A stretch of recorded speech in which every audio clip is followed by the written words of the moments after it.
Bismillahirrahmanirrahim. Alhamdulillahirabbil alamin. Wassalatu wassalamu ala Rasulillah wa ala alihi wa sahbihi wa man tabi'ahum bi ihsanin ila yaumiddin. Ba'd. Fa nawasil kitab al-bayan al-awhad fi tauhid Allah al-ahad.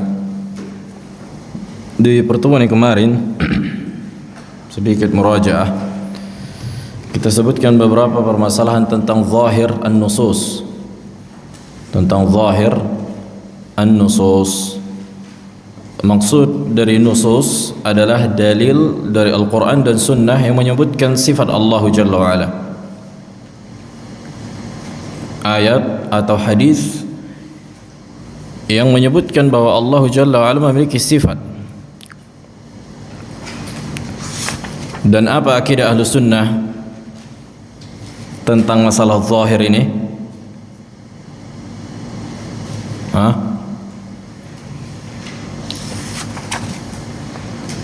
Kemarin kita sebutkan kan tentang masalah zahir. Yang pertama, akidah Ahlu Sunnah menetapkan nusus as-sifat sesuai dengan zahirnya. Kemudian apa makna zahir? Abu Rashid.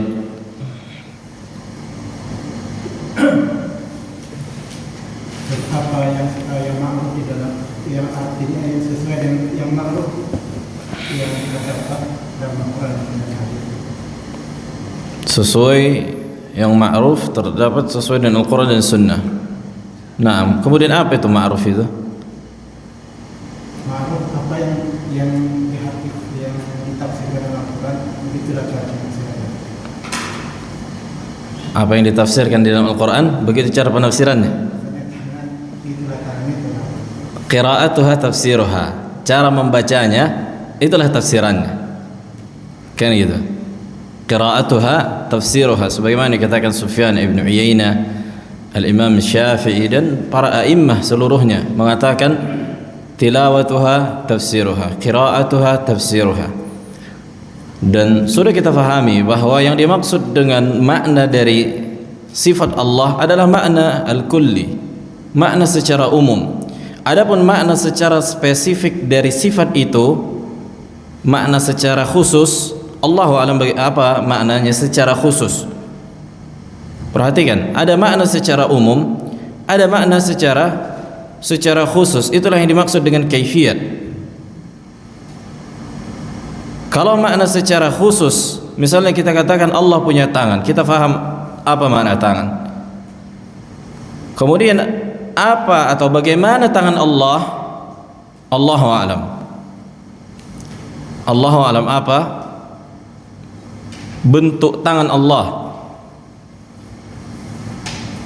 Makanya mazhab Ahlu Sunnah itu jelas menetapkan makna secara umum dan menetapkan keistimewaan yang menjadi kekhususan bagi Allah Jalla wa'ala. Artinya tangan Allah tidak sama dengan tangan makhluk. Konsekuensi tangan Allah tidak sebagaimana konsekuensi tangan manusia. Manusia kalau pakai tangan, kalau ada tangannya, sifat tangannya sebagaimana kita lihat sekarang, memiliki daging, tulang, kulit. Sementara Allah Jalla wa'ala, Allahu a'lam, laisa kamitslihi syai'. Karena apa? Karena zat Allah Jalla wa'ala tidak sama dengan zatnya manusia. Akan tetapi tangan itu ada. Kita imani bahwa Allah punya tangan. Bagaimana bentuknya, Allahu a'lam. Berbeda dengan ahlu tafwid, mengatakan apa makna tangan, Allahu a'lam, kata mereka. Kok bisa pula tidak tahu kau makna tangan? Makanya ini lihat, perbedaannya sangat tipis secara apa? Secara pandangan, tapi hakikatnya luar biasa. Karena Allah Jalla wa'ala mengabarkan di dalam Al-Quran Allah punya tangan. Kalau kita bilang nggak tahu kita makna tangan, berarti kita yakini Allah tidak punya tangan.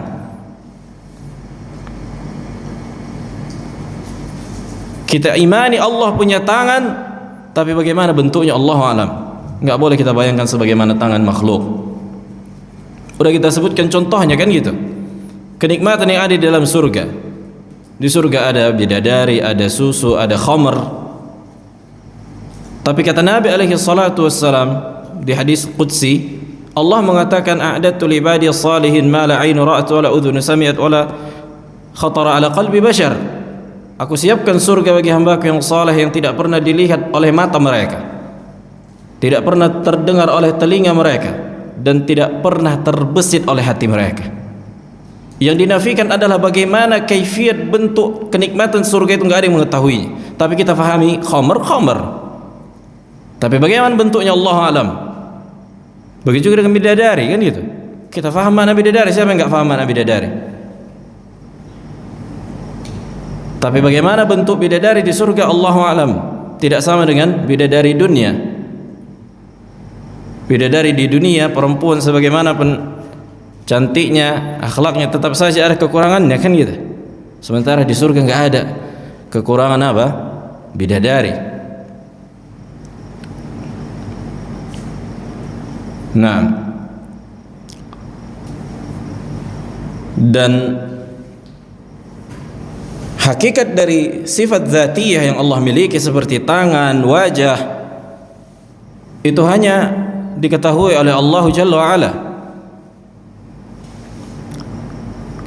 Kenapa kita enggak mengetahuinya? Karena Allah tidak pernah mengabarkan bagaimana wajahnya. Nabi alaihi salatu wasallam tidak pernah mengabarkan bagaimana wajahnya. Bahkan Nabi enggak mengetahui bagaimana wajah Allah, kecuali sebagian sifat yang memang Allah kabarkan menjadi kekhususan sifatnya. Contohnya ilmu Allah Jalla wa'ala. Ilmu Allah kabarkan sedikit tentang spesifikasi ilmu Allah. Allah mengetahui segala sesuatu, sementara kita tidak mengetahui segala sesuatu. Begitu juga dengan pendengaran Allah Jalla wa'ala. Allah mendengar segala sesuatu yang terjadi, mendengar segala suara. Sesuatu yang bersuara Allah mengetahuinya sampai langkah kaki semut. Wadah. Nah, dan Allah melihat segala sesuatu yang terjadi.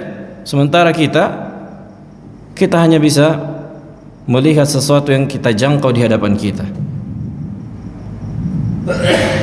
Nah,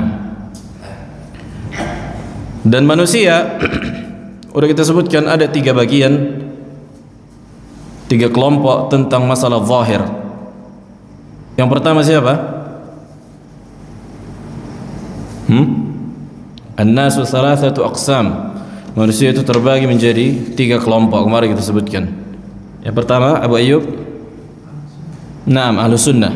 Apa akidah Ahlus Sunnah terhadap zahir dari nusus as-sifat? Bahwa Allah memiliki kaki. Naam.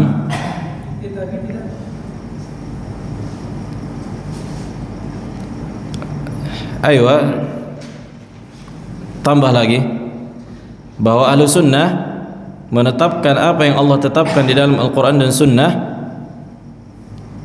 tanpa menyerupakannya dengan makhluk, tanpa menolaknya, ay ta'til, dan tanpa membayangkan bagaimana, ay takyif. Akan kita sebutkan nanti secara rinci istilah yang digunakan oleh para ulama tentang masalah-masalah ini. Ini penting memahaminya, karena ini bagian dari tauhid al-asma' wa sifat, supaya kita selamat dari menyamakan Allah dengan makhluknya dan selamat dari menolak sifat itu. Kita pertengahan antara 2 kelompok yang menyimpang. Ada yang menyamakan sifat Allah dengan makhluk, dan ini kafir. Dia samakan wajah Allah sebagaimana wajah manusia. Ini yang dikatakan firqah al-mumatsilah. Sebagian Syiah mengatakan demikian. Sebagian mereka mengatakan Allah itu sebagaimana anak muda, akan tetapi tidak memiliki jenggot dan kemaluan. Wa hadzal kufur bal akfar min al-yahudi wan nasara. Bahkan mereka lebih kafir dibandingkan Yahudi dan Nasrani. Sebagian lagi menolak, kata mereka Allah tidak punya wajah, maksud wajah kemuliaan. Sebagian lagi mengatakan Allah tidak punya tangan, tapi maksudnya kekuatan di situ. Maka Ahlus Sunnah pertengahan. Allah punya sifat wajah, tapi tidak sama dengan wajah makhluk manapun. Nah, firqah yang kedua, yakni orang-orang yang menyamakan Allah dengan makhluknya, kan itu zahir. Dan ini kufur, sudah disebutkan. hukum menyamakan sifat Allah dengan sifat makhluk adalah kekufuran.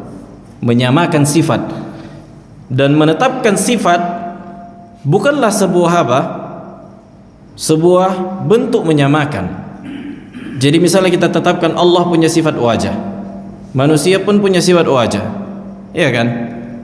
Apakah sebatas menetapkan saja sebagaimana Allah tetapkan berarti menyamakan? Kan enggak menyamakan. Makanya wajib kita bilang wajah Allah tidak sama dengan wajah manusia. Laisa kamitslihi syai' wa huwas samiul basir. Tidak ada yang serupa dengan bentuk sifat Allah, akan tapi dia Maha mendengar lagi Maha melihat. Kemudian kelompok yang ketiga al-mu'attilah an-nufah, orang-orang yang menolak sifat Allah, dan mereka ini terbagi menjadi 3 golongan. Yang pertama, menolak secara gamblang, to the point.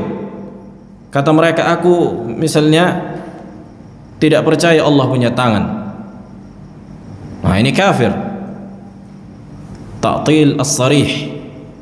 Kemudian yang kedua at-tahrif. Iya, Allah punya tangan, kita menetapkan tangan, tapi apa makna tangan? Bukan tangan, tapi kata mereka kekuatan, qudrah atau quwwah. Nah, kenapa? Karena kalau Allah punya tangan berarti macam manusia,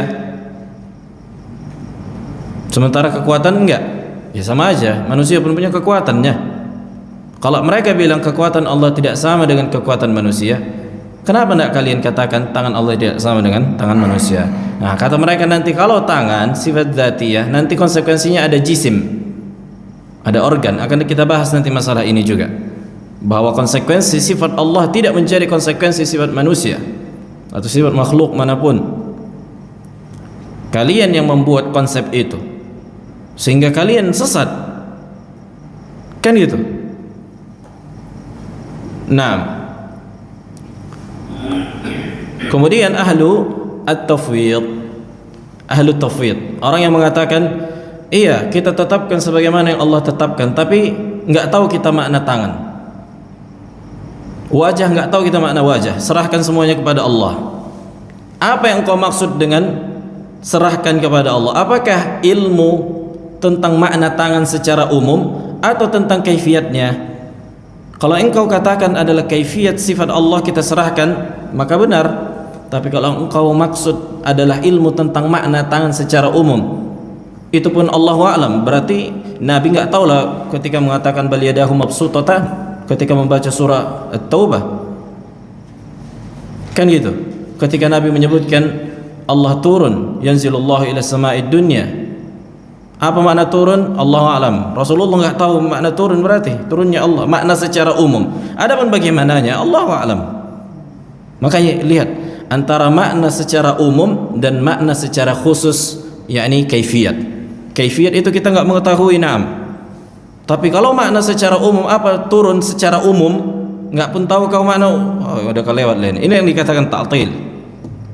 Ini yang dikatakan ta'til. Nah, taib. Kemudian kita sebutkan rincian tentang istilah yang digunakan ahlul bid'ah. Istilah ini datang setelah munculnya penyimpangan dalam nama-nama dan sifat Allah Jalla wa'ala. Perlu kita pahami bahwa istilah-istilah yang digunakan ini itu muncul setelah apa?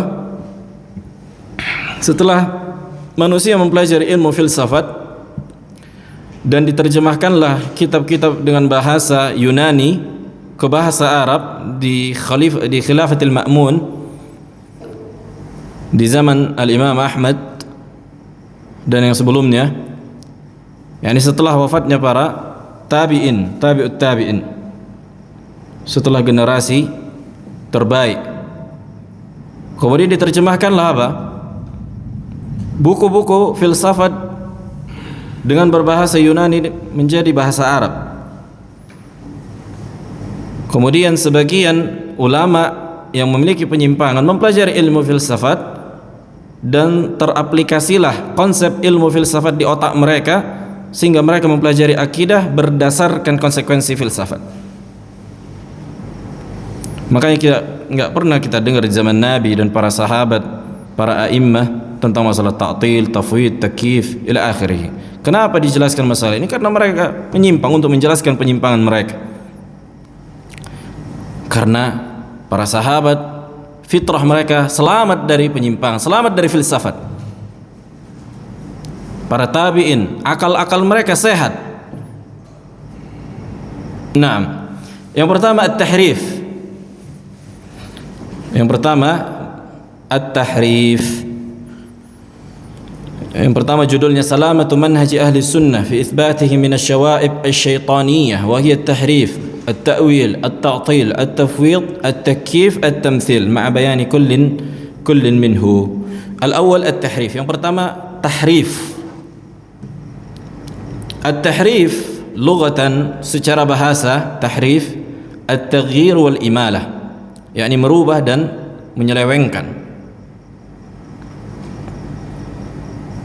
Merubah, menyelewengkan, menyimpangkan, berputar pada makna tahrif dari harrafa yuharrif,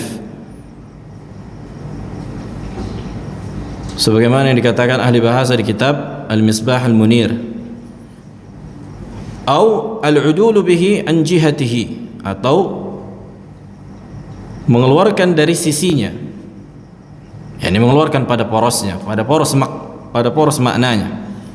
Ini yang dikatakan tahrif. Adapun secara istilah maknanya taghyiru nususil asma'i was sifati lafzan wa ma'nan, mengubah dalil-dalil yang menetapkan nama dan sifat Allah secara lafaz dan makna. Mengubah dalil-dalil yang menetapkan nama dan sifat Allah secara lafaz dan secara makna.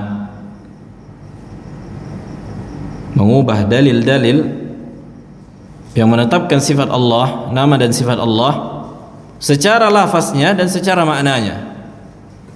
Ini dikatakan tahrif, diubah mereka, diutak-atik mereka, dikucak-kucaknya.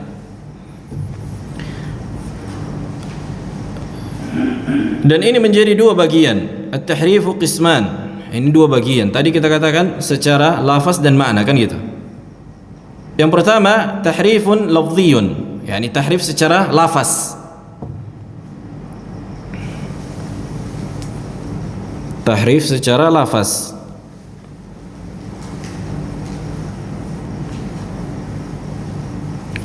Imma bi ziyadati harf al-lafz atau bi nuqsanihi atau bi taghyir harakatnya i'rabiyah. Ini ada dua jenis yang lafaz ini. Baik dia merubah harakatnya. Yang pertama merubah harakat dari dalil itu, karena bahasa Arab kan ada harakatnya. Nah, imma merubah harakat atau merubah hurufnya dengan menambah dan mengurangi. Makanya subhanallah, di dalam bahasa Arab satu harakat saja diubah bisa merubah makna, bisa mengubah makna.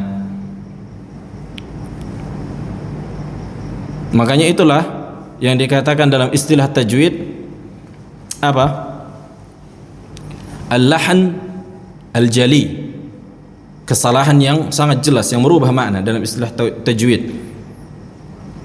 Adapun masalah al-lahan al-khafi, misalnya kurang dalam ikhfa, maka ini masih diampuni, masih ringan.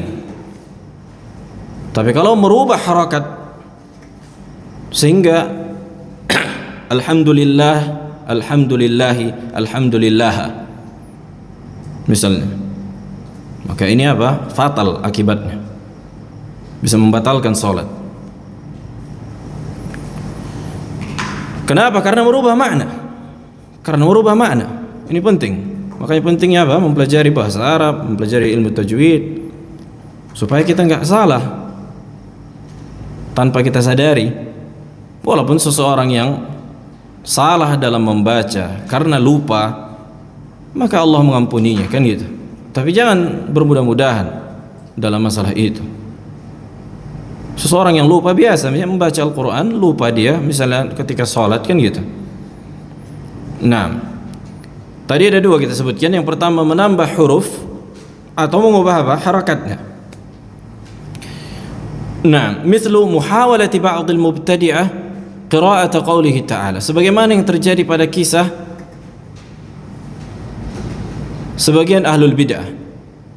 Allah Jalla wa Ala menyebutkan di surah An-Nisa ayat 164. Wa kallama Allahu Musa taklima. Wa kallama Allahu Musa taklima. Ini ayat di surah An-Nisa ayat 164.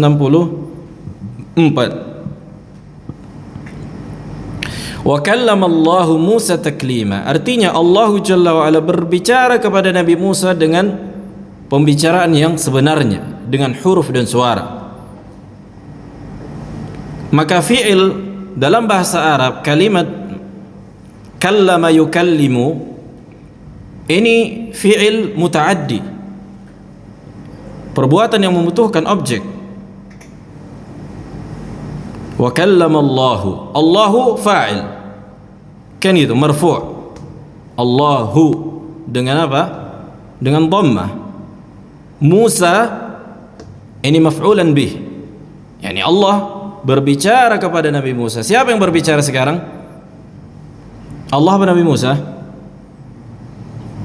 Allah yang berbicara, kan itu. Wa kallama Allahu Musa, Allah al-fa'il, Musa maf'ulan bih. Kenapa enggak dikatakan Musan? Karena ada alif lam maqsurah naqis dalam istilah saraf. Belajar saraf kan? Rehan?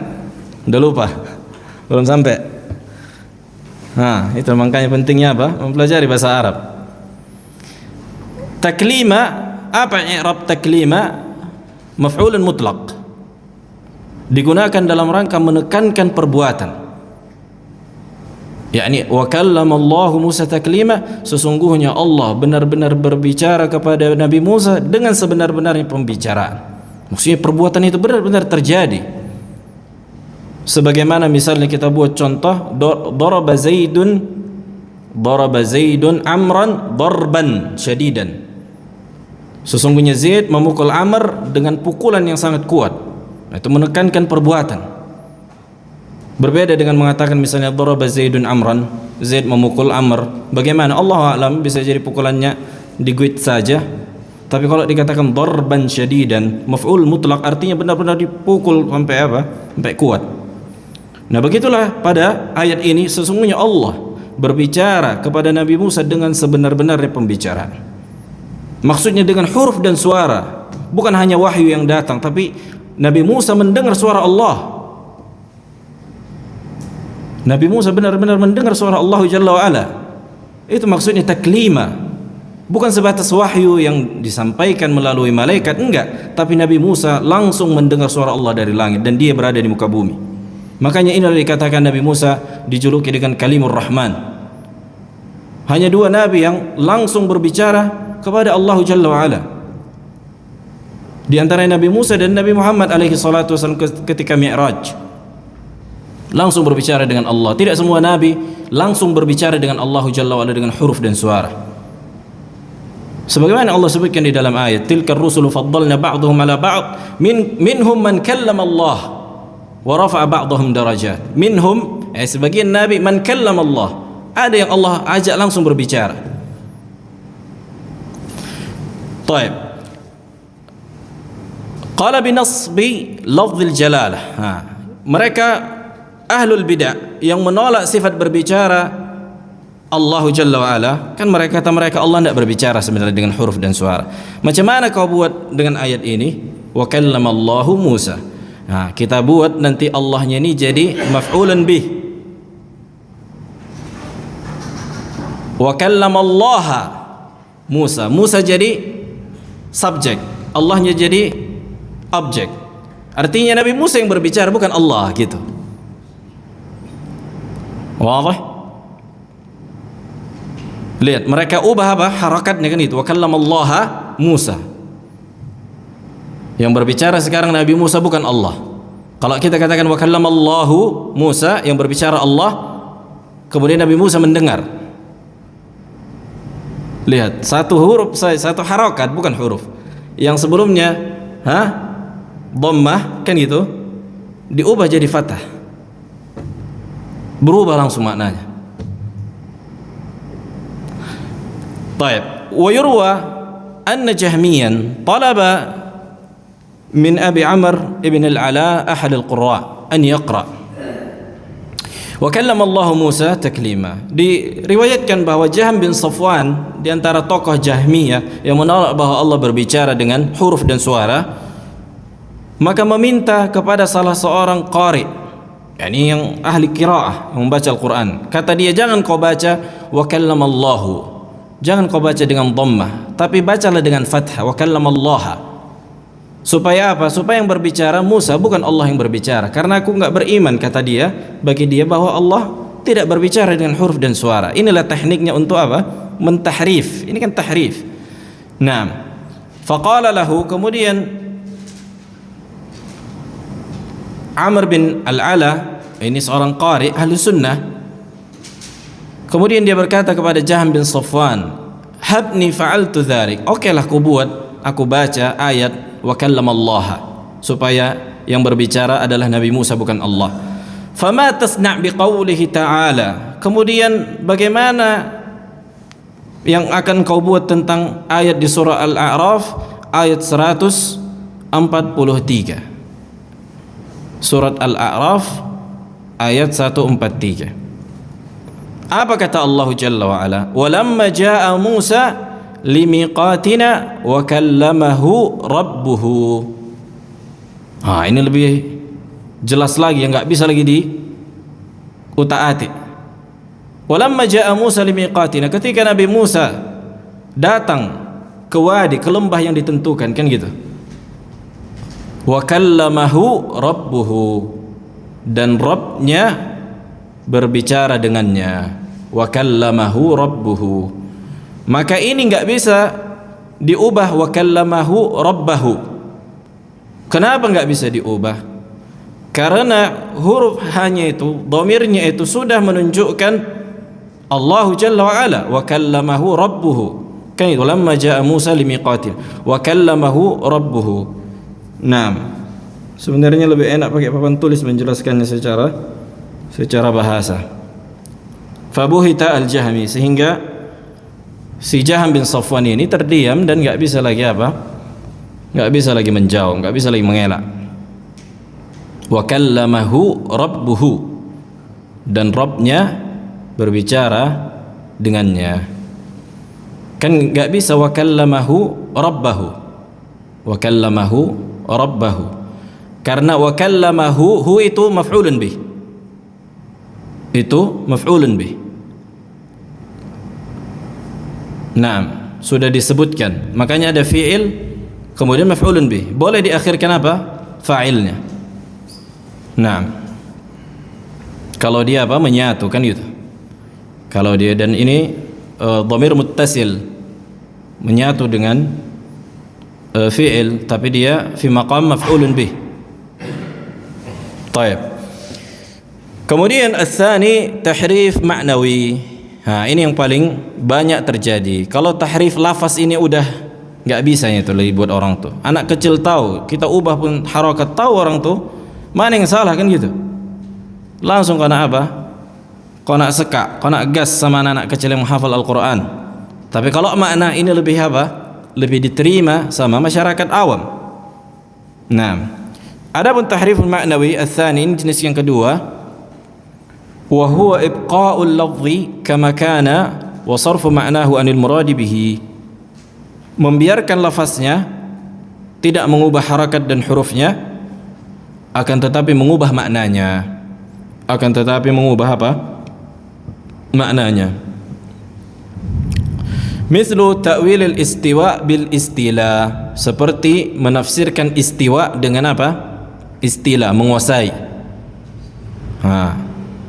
Begitu juga al-yad bin ni'mah, ini menafsirkan tangan dengan kenikmatan atau kekuatan. Wa fawqa dhalika ghulu tahrif al-Jahmiyah alladhi qadaha ila at-ta'til al-kulli. Nah, orang-orang Jahmiyah ini luar biasa memang dalam menolak sifat Allah. Wa ashaddu minhu kufran tahrifat ar-Rafidah wal Batiniyah wa ghulat as-Sufiyah. Dan yang lebih parah lagi, tahrifnya orang-orang Syiah, Batiniyah dan orang-orang Sufi. Subhanallah. Bahkan sebagian mereka, orang-orang Qaramitah al-Batiniyah, mengatakan bahwa syariat Islam itu bagi orang awam. Haji sebagaimana yang dilakukan orang awam. Kata mereka ada tafsir batinnya. Tafsir apa? Secara transparan yang enggak diketahui orang awam. Kata mereka di antara tafsir haji adalah menziarahi para masyayikh. Kemudian saum, berpuasa, ini puasanya orang awam. Kemudian bagi orang-orang khusus, puasa itu maknanya adalah menyembunyikan dan mengingat dosa-dosa. Mereka enggak berpuasa, cuma ingat dosa-dosa, menyembunyikan dosa, udah, itulah puasa. Salat yang kita fahami kan gitu, inilah syariat yang dikerjakan Nabi. Kata mereka enggak ada lagi tafsir secara khusus yang enggak diketahui orang awam. Dengan berzikir, mengingat, makanya mereka enggak salat, kemudian enggak haji. Mereka tolak syariat itu. Nah, memang yang ngoriannya kalau kita baca penyimpangan-penyimpangan ini.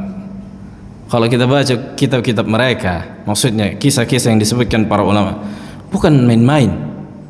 Kalau kita hidup di sini misalnya, kita tengok yang lurus paling bid'ah-bid'ah maulid, bid'ah-bid'ah orang awam. Tapi kalau kita baca kitab-kitab para ulama, kita jalan-jalan ke daerah Iran sana, kita baca sejarah, oh luar biasa. Luar biasa, bukankah orang-orang Qaramitah sempat mengambil Hajarul Aswad, diambil dari Ka'bah, membunuhi para hujjaj, orang-orang yang haji. Itu darah semuanya itu di Masjid Haram. Silahkan baca sejarah. Disebutkan Ibnu Katsir rahimahullah kitab Al-Bidayah wan Nihayah. Nah, yang kita kira lurus-lurus saja di dunia ini, enggak. Nah, taib, hukum tahrif apa hukumnya? Hukumnya jelas muharram kan gitu. Li'annahu taghyir li kalamillah, karena itu mengubah kalam Allah Jalla wa Ala. Wa qaulun 'ala Allah bila ilm, dan berbicara tentang Allah tanpa ilmu. Wa qad dhamma Allahu alladhina yuharrifuna al-kalim an mawadhi'i, dan Allah mencela manusia yang mengubah ucapan Allah dari posisinya, dari makna yang hak. Dari kalangan apa? Bani Israel kan gitu. Ini sudah terjadi. Kama fi qawlihi ta'ala, minal ladzina hadu yuharrifuna al-kalim an mawadhi'ihi. Di antara orang-orang Yahudi ada yang mentahrif, menyelewengkan ucapan Allah di kitab Taurat dari maknanya yang hak. Wal muharrifuna lis-sifati fihim syabahun minal yahudi wan nasara. Lihat, orang-orang yang menyelewengkan makna dari sifat Allah itu ada salaf mereka. Siapa? Orang-orang Yahudi dan Nasrani yang mengatakan tangan Allah itu adalah kekuatan Allah. Siapa nenek moyangmu? Orang-orang Yahudi dan Nasrani. Siapa para salafmu? Yahudi dan Nasrani. Inilah yang menjadi contoh bagi mereka. Sementara Nabi alaihi salatu wassalam dan para sahabat menetapkan sebagaimana Allah menetapkannya di dalam Al-Quran dan Sunnah, dan tanpa menyamakannya dengan makhluknya. Wa qad yasilu at-tahrif ila haddi al-kufur. Menyelewengkan makna yang benar kepada makna yang salah ini bisa sampai pada tingkat kekufuran. Walihada qala al-Imam Ibnu Abil Izz rahimahullah, berkata Ibnu Abil Izz di syarah kitab At-Tahawiyah, wa kullu min at-tahrif wal inhirafi ala maratib, bentuk menyelewengkan makna dari ayat-ayat Allah itu bertingkat-tingkat. Qad yakunu kufran, bisa jadi sampai tingkat kekufuran, Wa qad yakunu fisqan, bisa jadi pada tingkat kefasikan. Wa qad yakunu maksiatan, bisa jadi pada sampai tingkat maksiat. Wa qad yakunu khata', dan bisa jadi salah dalam menafsirkan. Yang paling ringan apa? Al-khata' kan gitu. Salah.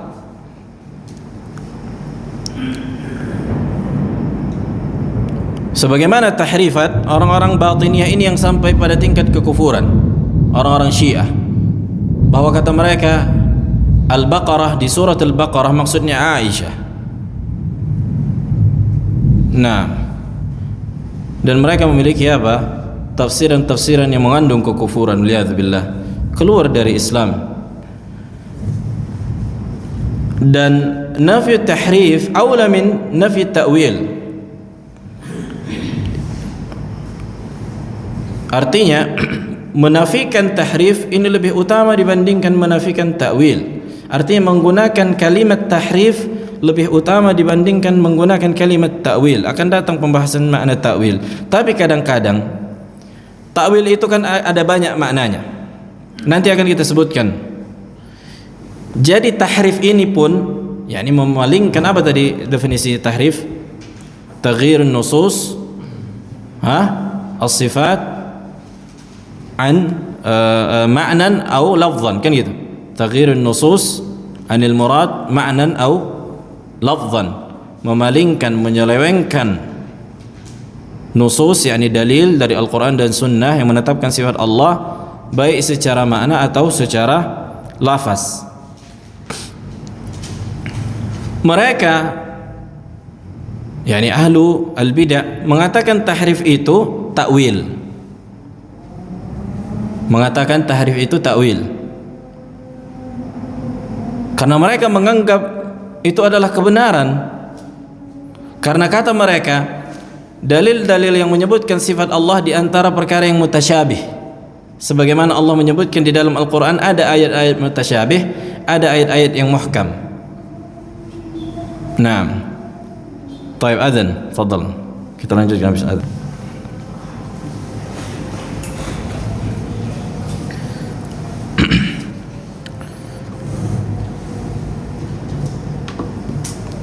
Baik, kita lanjutkan.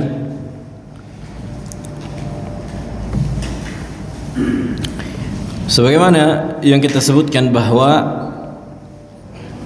sebagian ahlul bid'ah dari kalangan Jahmiyah seperti Asy'ariyah, mereka menganggap bahwa dalil dari Al-Quran dan Sunnah yang menyebutkan sifat Allah, kata mereka itu diantara ayat-ayat yang mutasyabih. Setiap pokoknya ada ayat menetapkan sifat, katanya mutasyabih.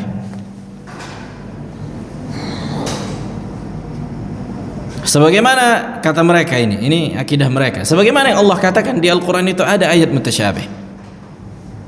Disebutkan di surah Ali Imran, huwallazi anzala 'alaikal kitaba minhu ayatun muhkamatun hunna ummul kitabi wa ukhra mutasyabihat. Dialah Allah yang menurunkan kepadamu Alkitab, sebagian ayatnya minhu, min di situ lit tab'id dalam bahasa Arab. Sebagian Al-Qur'an itu ayatun muhkamatun, ayat yang muhkam, dan sebagiannya mutasyabihat. Jelas. Ini juga permasalahan apa? Permasalahan yang kita tidak menyepakati mereka pada perkara ini. Kita meyakini bahwa nas yang menetapkan sifat Allah bukan mutasyabih, akan tetapi muhkam. Kau yang membuat ayat sifat Allah, yang ayat yang menyebutkan sifat Allah mutasyabih, sementara itu ayat yang muhkam. Ini diantara syubhat mereka. Makanya Allah sebutkan di ayat selanjutnya, fa ammal ladzina fi qulubihim zayghun, adapun orang-orang yang ada di dalam hatinya penyimpangan, fayattabi'una ma tasyabah minhu, akan mengikuti sesuatu yang masih syubhat itu, yang belum jelas itu, ibtigha'al fitnah wa ibtigha'a ta'wili, yang mengharapkan fitnah dan takwilnya. Wa ma ya'lamu ta'wilahu illallah, kata mereka tidak ada yang mengetahui takwilnya kecuali Allah. Berarti makna wajah tidak ada yang mengetahuinya kecuali Allah. Ini kata mereka. Jelas. Alurnya dapat berarti kan? Nah, makanya kami tidak menafsirkan ini yang orang-orang ahli tafwid. Orang mufawwidah yang mengatakan tidak ada yang mengetahui makna dari wajah itu kecuali Allah. Sebagaimana disebutkan dalam ayat kata mereka. Muqaddimah yang pertama, kita tidak sepakat dengan mereka yang mengatakan bahwa ayat-ayat yang menetapkan sifat Allah itu adalah mutasyabih. Ini muhkam. Ini ayat yang muhkam, yang jelas maknanya. Kita udah baca athar dari para salaf, ada ratusan, puluhan. Semua kata mereka qira'atuha tafsiruha, qira'atuha tafsiruha, tilawatuha tafsiruha. Kok bisa kalian katakan mutasyabih? Para salaf, Al-Imam Ahmad, Al-Imam Syafi'i, Al-Imam Malik ibn Anas, Al-Auza'i, Sufyan Al-Thawri, Sufyan ibn Uyainah, Ibn Qattan, Al-Auza'i, Al-Layth ibn Sa'ad, Abu Hatim Ar-Razi, Abu Zur'ah Ar-Razi. Para ulama ada banyak dari kurun mufaddalah, dari generasi terbaik, menetapkan bahwa tafsir dari ayat sifat itu bagaimana cara membacanya, itulah tafsirnya. Kenapa kalian katakan mutasyabih? Tidak ada yang mengetahuinya kecuali Allah. Berarti kalian hancurkan semua athar dari para salaf. Kan ini luar biasa konsekuensi dari ucapan mereka. Nah, ini di antara syubhat mereka. Makanya mereka mengatakan bahwa tahrif yang kita anggap, dan inilah sebenarnya memang bahwa yang mereka lakukan adalah menyelewengkan. Kata mereka takwil. Taib, inna ta'bira bin nafi at-tahrif awla min at-ta'bir bin nafi at-ta'wil liwajhain. Berkata penulis rahimahullah, sesungguhnya mengungkapkan tahrif yang mereka lakukan, maksudnya menamakan perbuatan mereka ketika menyelewengkan dari makna yang benar kepada makna yang salah, kita sebutkan itu tahrif, itu lebih utama dibandingkan menyebutkannya takwil. Kan itu dari dua sisi. Yang pertama, al-awwal lianna hadha huwa alladhi warada bidhammihi al-Qur'an. Yang pertama, karena inilah yang datang di dalam Al-Qur'an tentang celaan orang-orang yang mengubah makna yang benar kepada makna yang salah dari sifat Allah atau dari ayat-ayat Allah. Sebagaimana yang Allah sebutkan di surah An-Nisa tadi ayat 46, minal ladzina hadu, sebagian orang-orang Yahudi, yuharrifuna al-kalima an mawadhi'i, mengubah apa? Kalimat dari makna yang hak. Fatta'biru al-Qur'ani awla min ghairihi li'annahu adall 'ala al-ma'na al-maqsud. Apa yang diungkapkan di dalam Al-Qur'an dengan kalimat tahrif itu lebih utama dibandingkan mengatakan takwil, karena itulah yang sesuai dengan tujuan atau yang Allah inginkan dari maknanya. Kemudian yang kedua, al-thani, inna at-ta'wila minhu ma huwa haqqun wa huwa ma wafaqa al-kitab was-sunnah wa minhu huwa batil. Nah, kalimat takwil ini masih umum, dia bisa mengandung makna yang benar, bisa mengandung makna yang salah. Wa huwa ma khalafahuma fala yajuzu nafyu at-ta'wil mutlaqan wala itsbatuhu mutlaqan. Nah, di dalam syariat tidak boleh kita menolak takwil secara mutlak atau mengatakan takwil secara mutlak. Ini kita tetapkan atau kita tolak secara mutlak, dua-dua enggak boleh. Kenapa? Tergantung dilihat apa yang dimaksud dengan takwil. Kalau dimaksud adalah makna tafsir dari Al-Qur'an takwil, akan datang pembahasannya, maka itu kebenaran, kan gitu.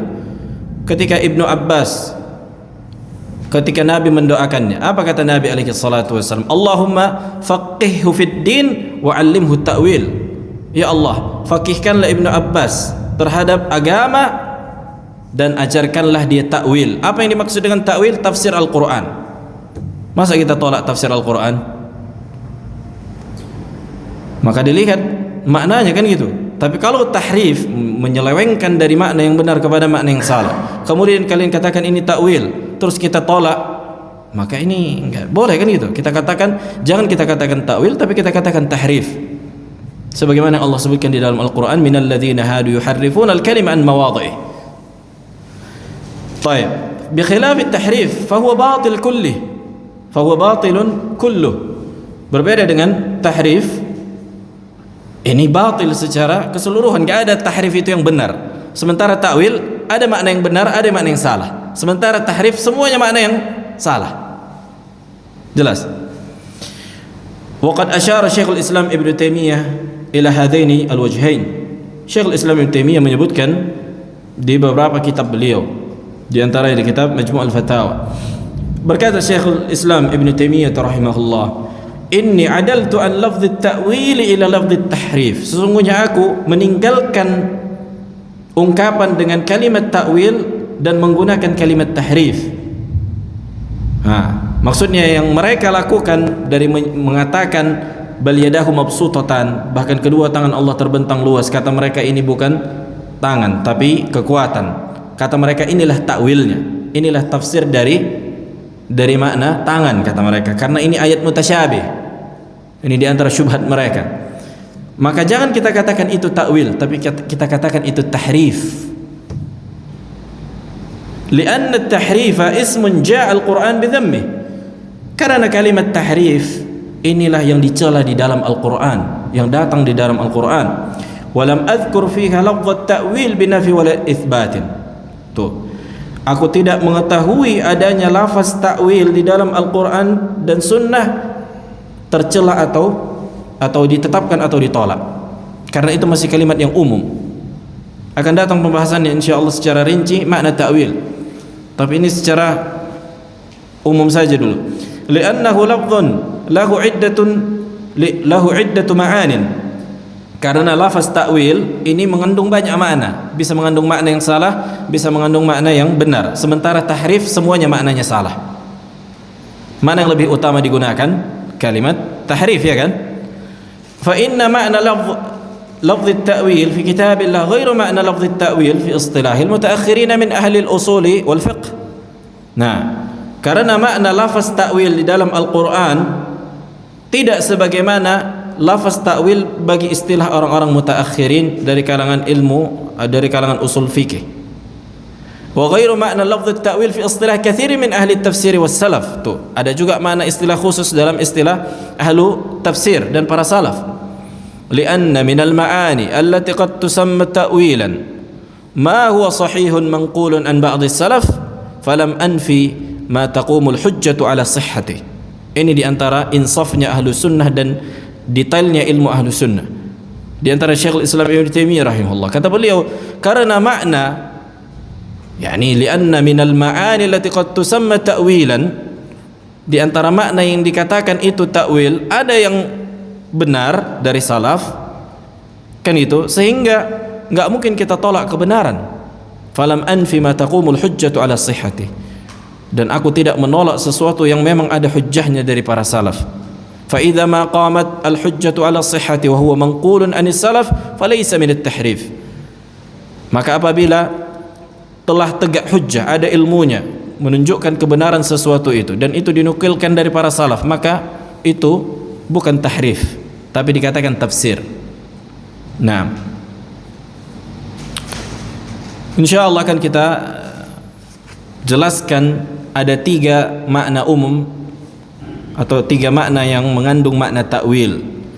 Tapi yang pertama, kita tidak sepakat dengan Asy'ariyah mengatakan bahwa dalil-dalil yang menetapkan sifat Allah, kata mereka itu diantara mutasyabih, harus ditakwil, harus ditakwil katanya, kan gitu. Sementara para salaf mengatakan tilawatuhu tafsiruhu, cara membacanya itulah maknanya.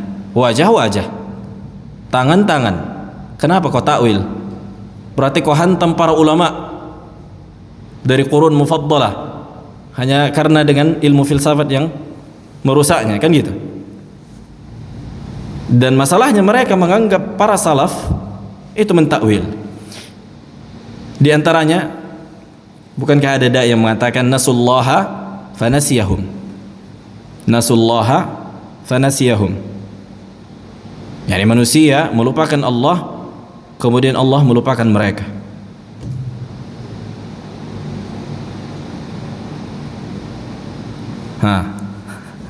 Nasullaha fanasiyahum, kan gitu. Begitu juga Allah sebutkan di surah Taha, kan gitu. Wa man a'rada an dzikri fa inna lahu ma'ishatan dhanka wa nahsyuruhu yawmal qiyamati a'ma qala rabbi lima hasyartani a'ma wa qad kuntu basira Qala kadzalika atatka ayatuna fanasitaha wa kadzalika al-yawma tunsa. Yani ketika datang ayat-ayatku kepadamu, fanasitaha, engkau tinggalkan dan engkau lupakan, dan begitulah engkau hari ini dilupakan. Jadi apakah kita menetapkan lupa bagi Allah sebagaimana ayat dan ayat yang lain, nasullaha, manusia melupakan Allah dan Allah pun melupakan mereka? Nah, kata dia ini ayat yang mutasyabih, harus ditakwil katanya. Tidak boleh ditetapkan secara zahir. Yang salah adalah otakmu yang menganggap zahir itu adalah penyimpangan, karena engkau tidak mengetahui bahasa. Karena nisyan, nasya dalam bahasa Arab ada dua makna. Ada dua makna. Makna yang pertama adalah meninggalkan dengan sengaja. Melupakan maksudnya meninggalkan. Kan sering kita gunakan kan dalam bahasa Indonesia, udah lupakanlah si fulan itu. Artinya apa? Apakah lupa kita nggak ingat lagi kita? Enggak, tinggalkan dia. Ya kan? Udah lupakan aja itu. Move on lah, lupakan. Maksudnya apa? Kita ingat tapi kita tinggalkan. Makna yang kedua, huwa tarku syai'an adh-dhuhuli wal ghaflah, meninggalkan sesuatu disebabkan kelalaian. Ini sifat manusia, lalai. Adapun Allah Jalla wa Ala, makanya Allah menyebutkan di ayat yang lain bahwa Allah tidak lupa. La yadhillu rabbika wala yansa. Sesungguhnya Allah tidak kehilangan, tidak lupa, luput darinya dan tidak lupa. Maksudnya tidak lupa, tidak meninggalkan sesuatu disebabkan ketidaksadaran.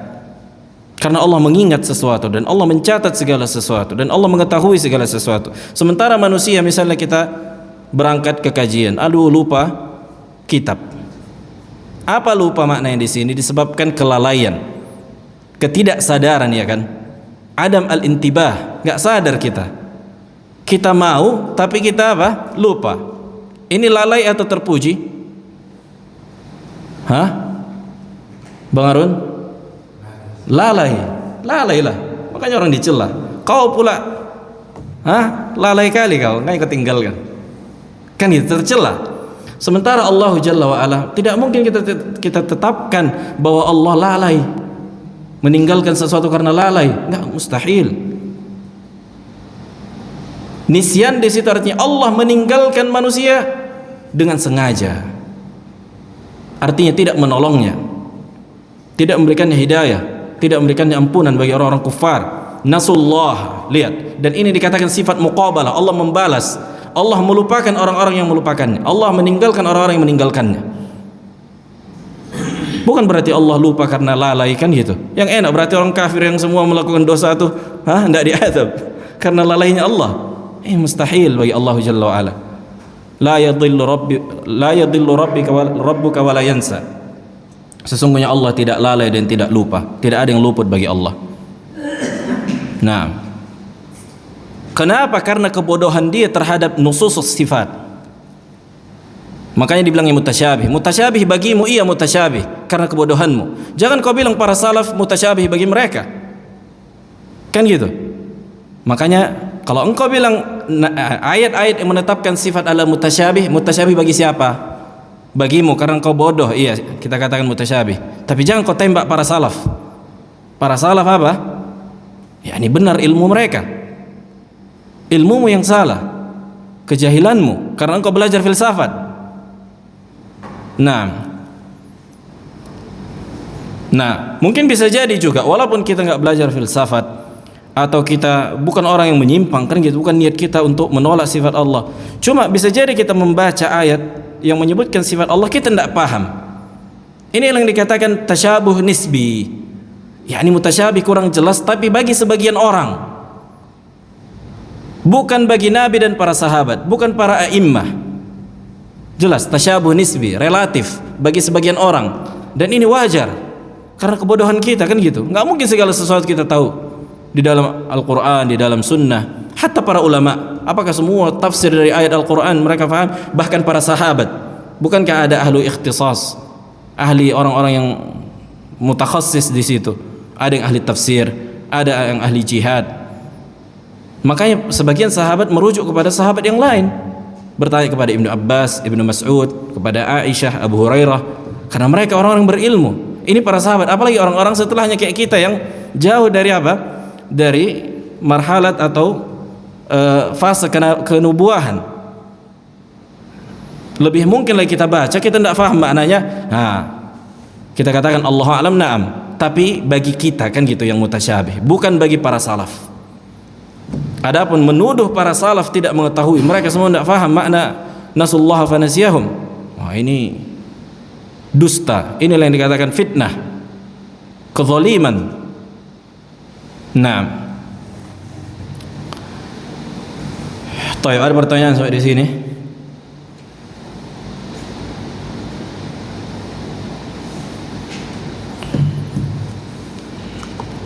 Sebelum kita lanjutkan besok insyaallah masalah ta'til dan sejarah munculnya penolakan terhadap sifat Allah, bahwa tidak diketahui dari kalangan salaf dan qurun mufaddalah mereka menolak sifat, enggak ada. Itu muncul setelah, sebagaimana yang kita sebutkan tadi apa? Setelah buku-buku filsafat dalam bahasa Yunani diterjemahkan ke dalam bahasa Arab, dan itu di kepemimpinan Ma'mun. Sampai kata Syekhul Islam Ibnu Taimiyah, ma'adhun, yakni aku enggak yakin bahwa Allah akan mengampuninya, yakni Ma'mun, karena dialah sebab diterjemahkannya buku-buku apa? Buku-buku filsafat bahasa Yunani diterjemahkan ke bahasa Arab. Hancurlah apa? Akidah sebagian manusia. Nah, akan kita sebutkan sejarahnya insyaallah, bahwa yang pertama kali mencetuskan, mempelopori masalah ini adalah diantara Ja'ad ibn Dirham, dan Ja'ad bin Dirham mengambil dari Yahudi. Nah, ada pertanyaan?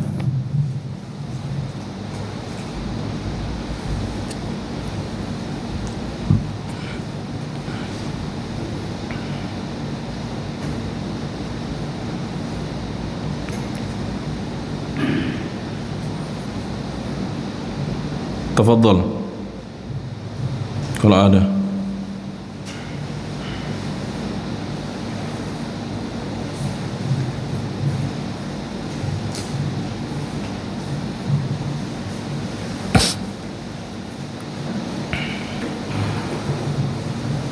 Nah, Bang Arun.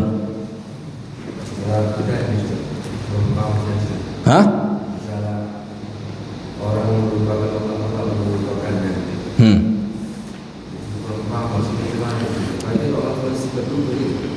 Maksudnya itu tadi, manusia melupakan Allah. Apa makna melupakan? Meninggalkan syariat Allah. Makanya, wa kadzalika atatka ayatuna fanasitaha. Ketika ayat-ayatku datang kepadamu, wahai hambaku, fanasitaha, engkau tinggalkan ayat-ayat itu. Enggak mau kau terima, enggak mau kau amalkan. Fanasitaha, wa kadzalika al-yawma tunsa. Maka pada hari kiamat engkau pun akan ditinggalkan oleh Allah. La yanzurullahu ilaihim wa la yukallimuhum. Allah tidak akan melihat mereka dan tidak akan berbicara pada mereka. Walahum adzabun alim, dan bagi mereka azab yang pedih. Iya kan? Bukan lupa yang sifatnya tabiat kita, lupa terhadap Al-Qur'an misalnya, enggak ingat kita ayat yang kita hafal. Tapi memang sengaja manusia meninggalkan syariat yang datang kepadanya, tidak mau menerima Islam. Contohnya orang kafir kan itu. Jelas. Ini dia sifat lupa yang apa? Dengan sengaja. Adapun kita lupa enggak sengaja, maka semoga Allah mengampuninya kan gitu. Dan Rabbana la tu'akhidna in nasina aw akhtana. Dan Allah telah mengampuni itu. Sebutkan juga dalam hadis, innallaha yatajawaz an ummati. Sesungguhnya Allah mengampuni umatku anin nisyani. Dari orang yang lupa. Kemudian lupa manusia tanpa disengaja ini pun dilihat. Kalau dia ifrat, yani lalai, dia enggak memurojaah Al-Qur'an lagi karena lupa, dia bisa jadi berdosa pada perkara itu. Disebabkan kelalaian karena enggak ada usaha untuk apa? Memurojaahnya kan gitu. Tapi tidak dengan orang yang sengaja ketika datang kepadanya ayat-ayat Allah dia tinggalkan, dia lupakan dan dia tidak amalkan. Sebagaimana orang kafir datang kepadanya Rasulullah membacakan ayat, tidak dia terima. Fanasitah, itu makna melupakan yang memang bagi dia azab yang pedih, karena dia melupakan ayat. Secara umum tidak dia terima memang. Jelas. Nah, apa balasan dia? Allah pun melupakannya, tidak menolongnya, tidak memberikannya syafaat, tidak memberikannya ampunan, bahkan bagi dia azab yang pedih. Itulah makna melupakan. Bukan melupakan yang sifatnya tidak disengaja, tapi memang sengaja. Jadi bentuk melupakan, meninggalkan ayat-ayat Allah itu ada banyak. Kalau perkara yang wajib, misalnya sholat, dia lupakan sholat. Apa makna dilupakan sholat? Bang Arun? Apa maknanya? Dia lupakan sholat. Kalau dia lupa, nggak sengaja, ketiduran, capek, emang nggak sadar, nggak berdosa. Kalau dia lupakan karena memang sengaja, dia lalaikan Allah nanti itu. Naam. Bahkan sebagian mazhab mengatakan dia kafir. Bayangkan. Sebagaimana kita sebutkan. Maka tergantung apa yang ditinggalkan, kan gitu. Dilupakan apa? Apakah syariat secara keseluruhan atau sebagian? Nah, memang kita akui mengamalkan seluruh ilmu yang kita fahami bukan sesuatu yang gampang. Kan itu. Tapi dengan itulah kita berusaha, minimal ada usaha gitu. Khususnya perkara yang wajib, mengamalkan amalan yang wajib jangan dilupakan. Naam. Subhanakallah bihamdika asyhadu an la ilaha illa anta astaghfiruka wa atubu ilaik.